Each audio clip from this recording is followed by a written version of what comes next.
পরিষ্কার করে ধোয়া টাটকা শাক ক্রেতা চাইলেই পছন্দ মতো সাইজে কেটে নিয়ে বাড়িতে যেতে পারবেন এই বাজার থেকে। আমার জানা মতে এরকম শাক আমি ছাড়া বিশ্বে কেউ অল বাংলা কেউ শাক কাটি পাচ্ছেন। অনেক আগে বাজারে মাছ কিনে তা কেটে কুটে বাড়িতে নেওয়ার প্রচলন তৈরি হয়, যা ব্যাপক জনপ্রিয়তাও অর্জন করে। মাছের পর এবার শাকও কেটে নেওয়ার সুযোগ তৈরি করেছেন একদল নারী গৃহিণী। কনকনে শীতের দুপুরে ব্যস্ত রাস্তার ধারে দেখা মেলে শাকের ঝাঁক নিয়ে বসে থাকা একদল নারীর। বটিতে মিহি করে কাটছে খেসারি, ছোলা, বথুয়া সহ বিভিন্ন জাতের শাক। দেশের কোথাও এরকম রেডিমেড শাক বিক্রি করতে দেখা গেছে এমনটি শোনা যায়নি, যে কারণে কাটাকুটা পরিষ্কার শাক কিনতে ভিড় করছেন অনেকেই।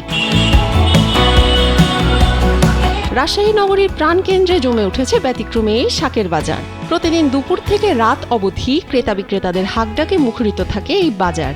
ভ্রাম্যমাণের শাকের বাজারে প্রতিদিন বিক্রি হয় অন্তত 20,000 টাকার শাক। কাটা ধোয়ার ঝামেলা ছাড়া এমন শাকের প্রতি ক্রেতাদের আগ্রহ ক্রমেই বাড়ছে বলছেন বিক্রেতারা। জানা মতে এরকম নিয়ারা যেভাবে শাক কাটে বিশ্ব বাংলাদেশেও আমি কোথাও দেখিনি। আনন্দ চিত্তে আজকে যে শাক কিনলাম এবং এটা যে ভাজি রসুন দিয়ে যখন ভাজি করে খাবো অবশ্যই ভালো লাগবে। কুয়াশার চাদরে মোড়ানো শীতের সকালে ভোর হতে না হতে একদল নারীর যাত্রা শুরু হয় বিস্তীর্ণ পদ্মার চরে। উদ্দেশ্য বিভিন্ন ধরনের শাক সংগ্রহ। এরপর নগরীর সিএনবি মোড়ে বিভিন্ন ধরনের শাকের পসরা নিয়ে বসেন তারা। ক্রেতাদের সুবিধার্থে তারা শাক কেটে দেন। এ থেকে যা আয় হয় তা দিয়ে চলে তাদের সংসার। শাকটা বেচে আমাদের উপকার হয়েছে, আমরা ছেলে মেয়ের লেখাপড়ার খরচ গেলে আমরা দিতে পারছি। 6 থেকে 7 বছর আগে 8 থেকে 10 জন নারী এই ফুটপাতে বসে শাক কেটে বিক্রি করা শুরু করেন। তাদের সবার বাড়ি নগরীর শ্রীরামপুর এলাকায়। নিম্নবিত্ত পরিবারের এই গৃহবধূরা সংসারের খরচ জোগাতে এই অভিনব উদ্যোগ নেয়। বর্তমানে তাদের দেখে অনুপ্রেরণা পেয়ে আরো অনেকেই ঝুঁকছে এই পেশায়। অন্য শাকের চেয়ে সুবিধা এখানে কেটে পাওয়া যাচ্ছে, ধোয়া পাওয়া যাচ্ছে, প্লাস সব রকম শাক পাওয়া যাচ্ছে।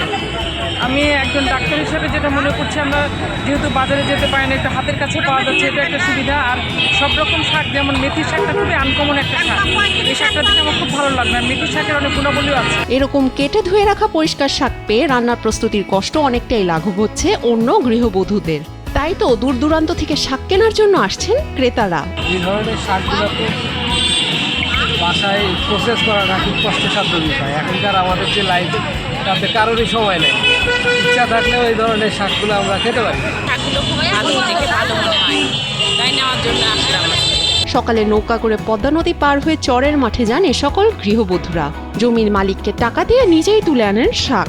প্রতিদিন 15 থেকে 16 কেজি পর্যন্ত শাক তোলেন এক একজন নারী শাক বিক্রেতা। সকাল 6টায় যে শাক তুলে আস্তে আস্তে 1টা বাজে যায়। ওর ভিতরে 10 মিনিট সময় নিয়ে খাওয়া দাওয়া করে গোসল করে আবার চলে আসতে হয় শাক বেচতে 3টার দিকে। শাক বেচতে বেচতে বেচা শেষে রাত 12টা বাজে।